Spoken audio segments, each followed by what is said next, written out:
Well, hello, Robin here, and these are Harbinger speakers. We have the full line of Harbinger speakers to be exact, and we're going to be doing a comparison amongst all the features that I think are pertinent, because there's lots of things. We're going to be talking about 16 actual factual figures that they supply to compare all these speakers. We're going to go through them from the V1100, then we have the V2400, followed by the V3400, and we're going to end it off with the V4400 right here. Now they do come in different sizes, and we're going to cover that in the chart. So let's bring the chart up right now so you know what we're going to be talking about. There it is. That's your chart. And on the chart, you're going to notice that I've listed 16 unique features that are basically factual figures, so we can equally compare upon it. And you can pause on this anytime. It will appear on the screen several times for you as we go along. So on the list of 16 features that I think are important to compare all the speakers to is going to be the driver sizes, the maximum output, the RMS wattage, the peak wattage, the frequency response, the XLR inputs, extra 1/4 inch, either the TS or TRS options as inputs. Then we've got mixer options. Then we've got our subwoofer output cut option. Then there's Bluetooth 3.5 input capabilities, TWS for true wireless stereo. Output, what do we've got going on there? Stereo smart link capabilities. How can we link our speakers up together? App options, EQ, bass and treble settings, the overall weight, and next generation tech. So we're going to cover all of that in this video. So we're going to partition it down below so you have all your chapters so you can follow along as we go through the speakers. And we'll reference some of the most important features that make these speakers unique. So first, right off, we're going to talk about the actual sizes in the lines of products, because not all series have all the lines. So when you're looking at the V1100 series, you're only going to get that in a 12 and a 15 inch. Then when you move over to the V2400 series, that's going to be available in the 8 and 10 inch series only. Then you move across to the V3400, and that's available only in the 12 and 15. And then the same thing happens in the 4400 series.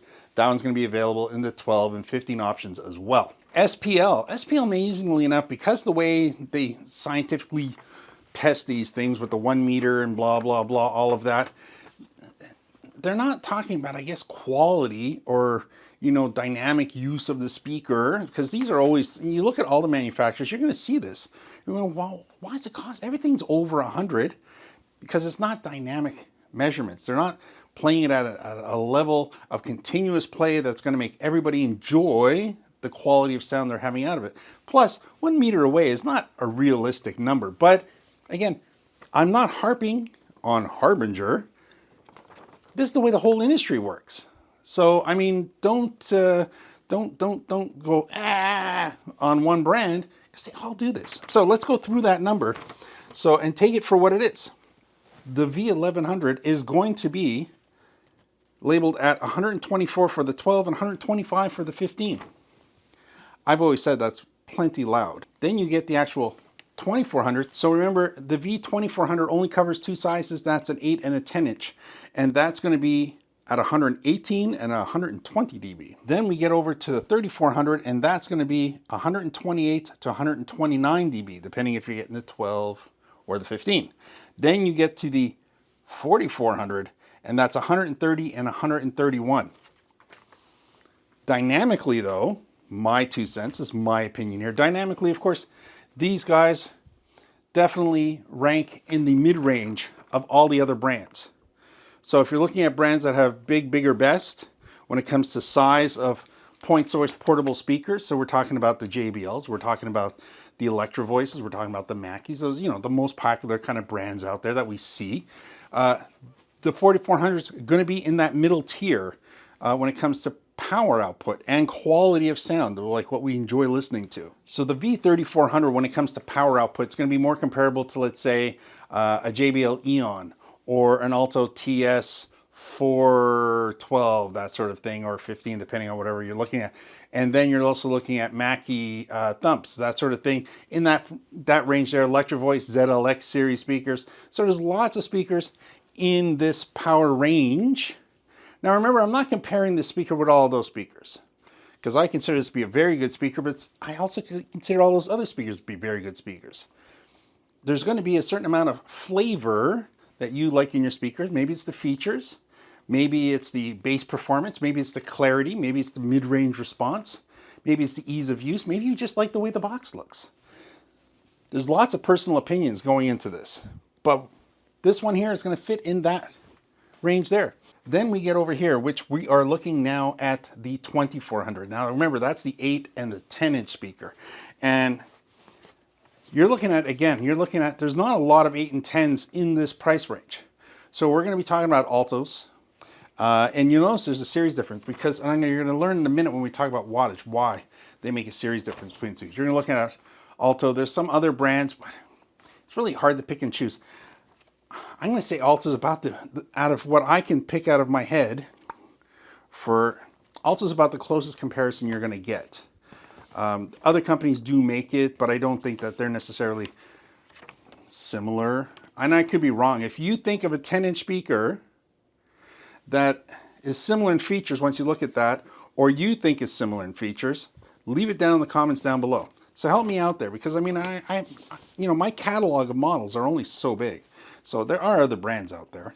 So you let me know if there's a 10 or 8 inch that you think should be in the same range as that, or talked about in a reasonable price point, of course.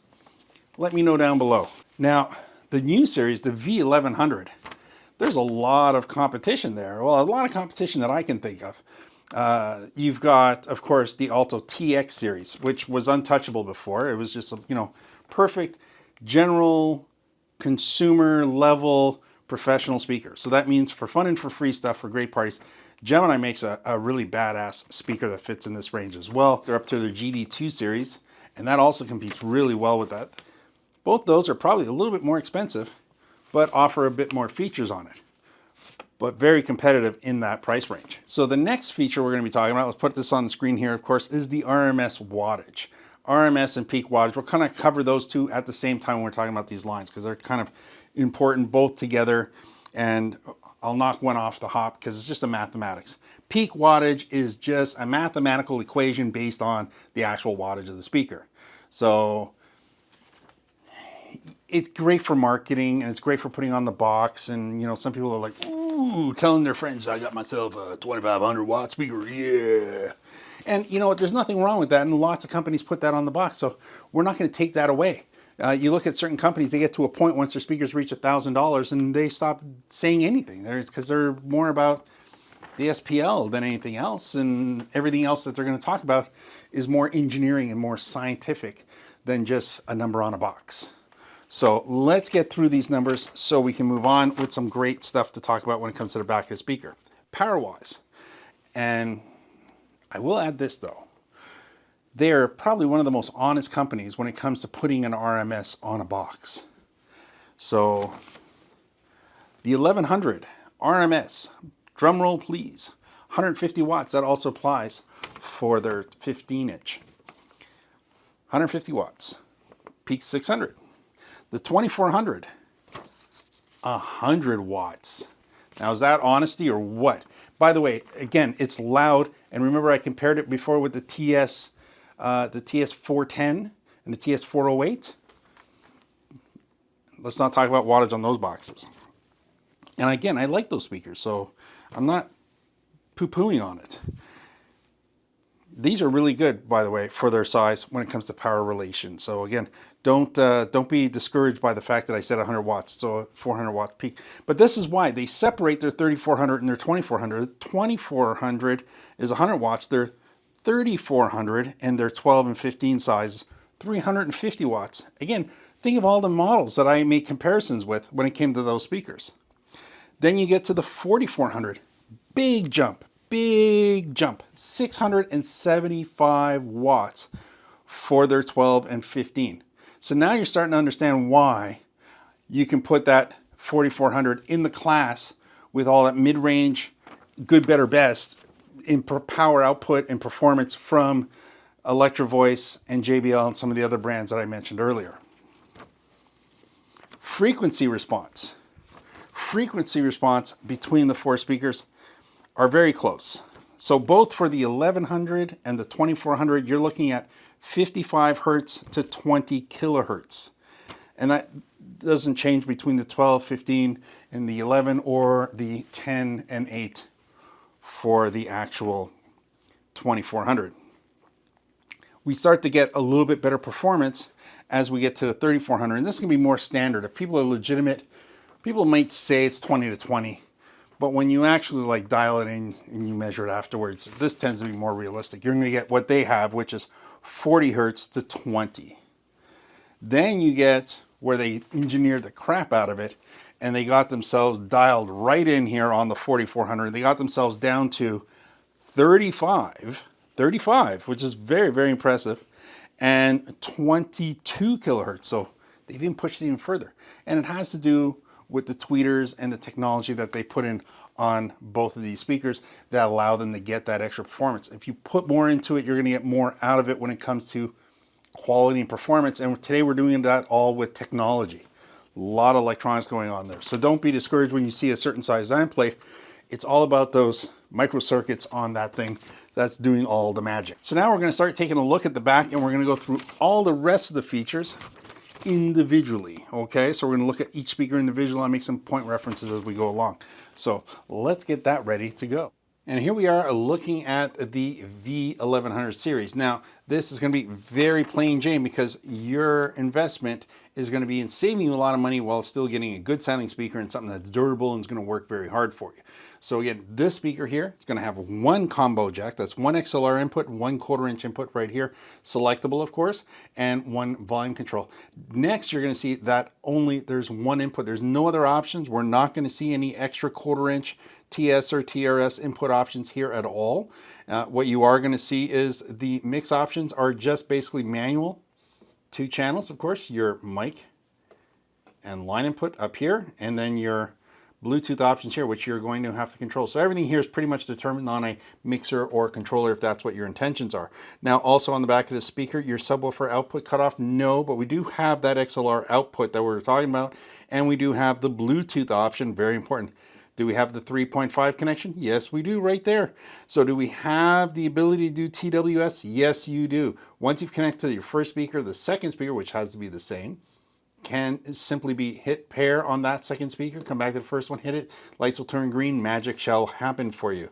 Now the output option, of course, is just a mixed output, which is right here, but it does have it, and that's important. Even if you're playing Bluetooth, you will get sound out of this guy here. Stereo smart link capabilities, of course, we see nothing else on the bottom of the speaker, so there is going to be no stereo link capabilities. There is no app, of course, with this guy here. The EQ adjustment for bass and treble is going to be done on your phone or your mixer, whatever you're plugging into it. Also, you're going to see that the weight is amazing. It's only 34.2 for the 12-inch and 42.3 for the 15. Very impressive piece of hardware though. I really do like it. 2400 really starts to pack everything we expect to see on the back of these Harbinger speakers. They do it slightly different than they do on the 3400. You'll see that in a minute, but overall, everything I say yes to here will be the same everything I say yes to on the back of the 3400. So there's no features that are different, maybe slightly laid out differently on the back because we have a little bit more room to work with. So on the back here, and again, for something that's 8-inch and 10-inch with the power output and the performance, look at this. We're going to have 2 actual combo jack inputs, or XLRs on 1 and 2, and these are combos, so they can also fit 1/4 inch.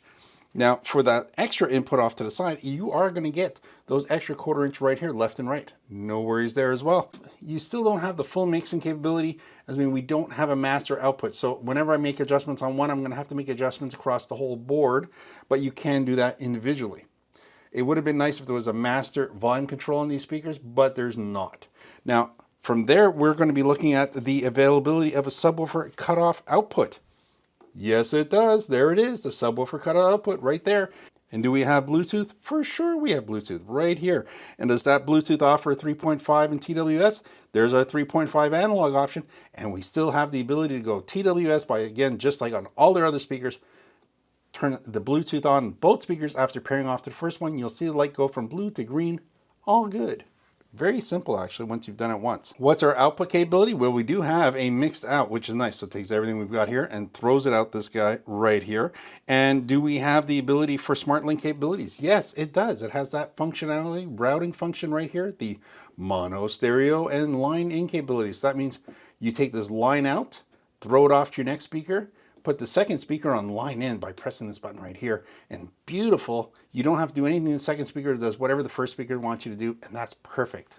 I know a lot of people get thrown off saying that they want to have this being a fixed or variable. Well, that's what comes out here. When you set this up, it's perfectly balanced. The second speaker becomes a fixed input controlled by the line output of this speaker right here. And remember, using this mixed output along with the routing option, because that's how it works together, you have the option to be mono or stereo. So that means I can have a left-right speaker or just two mono speakers. Again, very cool little setup. Now, that covers everything. And of course, and there's that little bonus feature right here of the USB. Now, outside of that, no, of course, there's no app on this guy.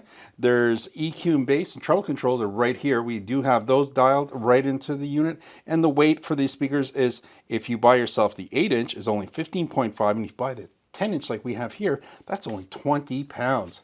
What a convenient, easy way to carry a speaker around. 20 pounds. Just get yourself a subwoofer and you don't have to worry about it. So here we go. I know they look very similar, but of course, these jacks that were here, these guys here, were located over here. And here we have an independent line in jack, where on the smaller version, they were occupying the actual, this line here, the first line, as the link capability. So when you would use the routing option and choose link in, you would actually go to this guy here and plug in as the link in option. So a little bit savvier with the control options and the way they use the actual plugs and connectors on the back. But there you go. That's what you're seeing different. The placement of these two guys were down here before, and this didn't exist. Now it's here. There you go. And let's run through all the setups. Of course, everything like I said before. Yes, yes, yes, yes, yes. When it comes to this unit here, yes for 2 XLR inputs. Look at that. We've got on 1 and 2, and they both offer you the 1/4 inch options as well. Then we have the extra 1/4 inch options off to the side, the TRS right there. Do we have the ability to have mixing functions? We don't have an actual full-on mix, a master volume output on these units here. So of course, you're going to be constantly doing your adjustments across the whole system. Now, you do have, of course, the subwoofer cutout functions, which is here. It's its own dedicated option for a 12 and an 18 inch. Then we're going to be looking down here at that Bluetooth functionality right here. So we've got our Bluetooth, our 3.5 option, and the other most important feature I look at, TWS, which is available here as well. What do we follow with that? Then we're going to be talking about our outputs. Of course, we were just glancing at that because they used to be here on the 24. Now they're over here. So we've got our mixed output right there. So we can certainly plug in our subwoofers or any other speakers we want to right from there. Do we have our stereo link? Of course, we were looking at that right here. We've got our in and out for stereo link capabilities, independent from anything else that's going on the board, with the routing functions right here. So, and does the speaker have an actual app? For sure it does. Here it is. And again, it's very simple to connect and quick and easy. You can download and play around with it as you wish right now. Now, this is going to give you all the controls that we see here that are digital. So not the analog option. So we don't have volume controls because these are all analog setups on the back of the unit. Same thing with the switches. But anything that's digitally controlled, which is all the internal EQ functionalities, the presets that we see in the voice settings, the subwoofers, all those type of things can be controlled. And we can also determine that if we want the Bluetooth on and off. That can all be done from here. So that gives us some functionality to the unit. So that's very good. I do like that. And it gets us closer to what we're going to see on the 4400. So app control, yes. So you can turn these on, you can turn them up, you can stand in front of them 24 feet away and do some EQing on it and getting it to sound the way you want. That's very nice to have for this price point. So of course, I saw EQ. Yes, we do have some manual EQs. Again, I thought that was important to mention. And the weight, of course, 42 pounds for the 12 inch and 47 pounds when it comes to the actual 15 inch. Let's get to the big guy. Let's get to the 4400 series. And here we are at the 4400. Aren't you glad I put chapters at the bottom so you can just get to where you want to go and see what you want to see? So let's talk about this, and it does have an awful lot. It's yes to everything else that we've talked about, of course, and a whole bunch more. So let's go through that list and cover it all first. Does it have XLRs? Yes, we did. Of course it does. Do we have our 1/4 inch options on the side? Absolutely, we have our 1/4 inch options on the side. We have a mixer that's built into the actual app, so when you connect to that, we'll see that in great detail now. And we have all the gain controls that you can possibly want. So absolutely, we have a mixer in there. It's built into the app. Of course, remember that's very important. Does it have the ability to have subwoofer cutout options? All built into the app. Beautiful way set up. I'll show you that in a second. It also has the ability, everything done on the screen. This is a master control wheel that allows you to do everything manually, or of course you can just scan the QR code and download the app. Do we have Bluetooth? Of course we do. None of this would work if we didn't have Bluetooth. So we have Bluetooth in two forms. Now remember, when you get an app, you're going to have a digital Bluetooth connectivity, and you're going to have, which you don't mess around with, the app's going to take care of that one. And then you have, of course, the audio Bluetooth capability, which is right there. That Bluetooth does have a 3.5, of course, because we definitely want to see that. TWS, exactly the same as all the other ones. You're going to turn on that second speaker, connect to that second speaker after connecting the first one. Watch those lights turn green, you'll be all set. Does it have an output capability? It has all the outputs that we see before. So now look at this, it's got mix and / sub out. Because why? The app is going to do so much for you. And then of course we're going to have the capability of having stereo link, all right here. Routing here, also in the app option capability, very smart. Do we also have that app? I think we do. We've been talking about it this whole time. Then of course it has external bass and treble control and a full EQ system built into it. Weight is only 40 pounds and 47 if you're looking at the 15. So as we're confirming the app, here we go. You can see all kinds of crazy things you can do with this. I've been playing around with this in one of my last videos, and you can see all the crazy contouring that I was showing how you can use it. The important part is the variety of things you can do with this system. It's not just what you see here. We also, that's the tuning. That's our output controls, which are here. Look at that. Tone controls, that's our EQ functionality. Look at this. This is so exciting. You didn't see this coming. This is reverb. We've got boost, we've got normal, we've got the long, medium, medium one, short, time delays, high, lows, like everything you can possibly think of is there. Now look at these mixer options. We can control these individually, and we can also control the pan and tilt, because remember, this speaker has stereo link capability, so you can stereo link to a second speaker and control the pan options. The last one, of course, this is so smart that they actually use the proper terminology. When you have a single channel, you're panning. When you have a stereo 2-channel input, right here, you're using a balance function. Somebody was that smart to put that in properly. Mute option at the bottom. This is very impressive. This is a true 5 EQ band mixing system built right into here. So this is a digital mixer right into your inputs. Controls for inputs 1, controls for inputs 2, individual EQing. You've got your chorus settings, reverb settings individually for each input channel. I can choose it to have a low or high Z setup on it, or I can turn that off altogether if I just want to go to a line input. This is super impressive. This is what makes the advantage of buying this guy above the other guys so important. So again, the app is just crazy loaded with features, which is what gets you to the 4400. And that's why you see these little lights on here too. So you can walk up to it and you can see, are my effects turned on or off for those channels? Is the EQ on or off for those channels? They're showing you that right on the back. What's my stereo settings? All of that's right here. Again, by all means, download the app. Have some fun with it. Then you'll definitely want to go into the store and buy a pair. So, and there we go. I mean, so at this point, there you go. Let's put the whole actual sheet that I've been making so much noise with throughout the whole video on the screen. These speakers all have their own price point. They're all suited for their own type of customer. Notice I didn't tell you anything about numbers, how many people these speakers are good for. Because you know what? Indoor, outdoor use is going to change that. How spread apart everybody is. Am I using it for DJing? Am I using it for the spoken word? These are all going to change how this is for. A band is somewhere in the middle of the two of those. And again, what type of music am I playing? Am I playing country? Am I playing gospel? Am I playing rock? I don't know what you're going to be playing. I mean, you got to help me out here with that. That's important.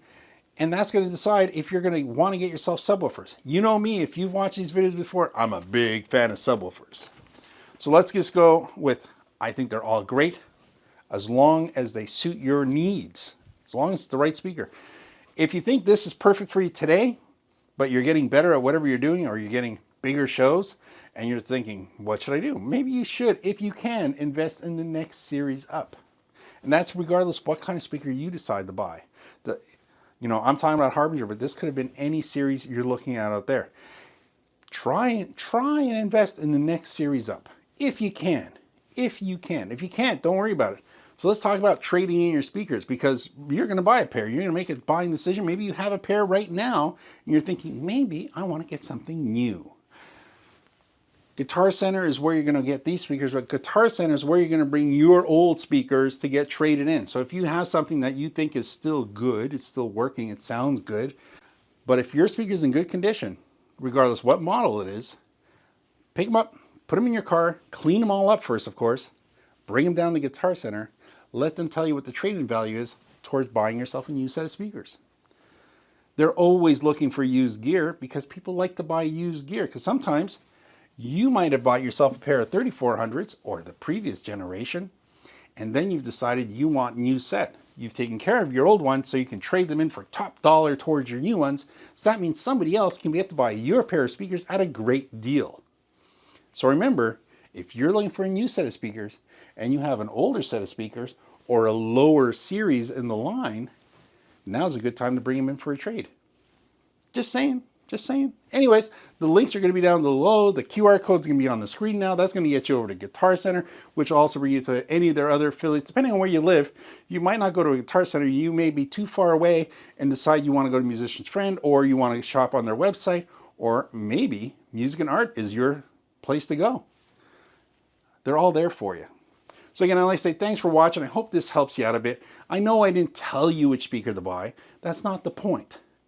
The point is to help you make a buying decision so this way you can go home with the right set of speakers. Questions or comments down below, hit that like button and don't forget to subscribe. Remember, I do have a Patreon page has started, and I'm working on filling up with tons of great content. It's super cheap and there's lots of free stuff there as well. So you can go there, get part of all the free stuff, and hopefully you get enticed in spending like $2, $3 on something, or $5, depending on what you think is appropriate for what you'd like to be part of. It's where the people who want to be part of the group of knowing what's going on and getting more deep dives in the videos and to get more live stuff, more stuff that YouTube is not like crazy for super long form videos. And educational stuff kinds of falls to the wayside. So if you're looking for that, and not everything is going to cost you money, you want to go over to the Patreon page. Especially because there's no YouTube ads on Patreon. Remember that. No ads on Patreon. Except for me talking at the very last minute, but that's besides the point. No ads on Patreon. Think about that. All right. Thanks for watching. See you in the next video. Bye for now.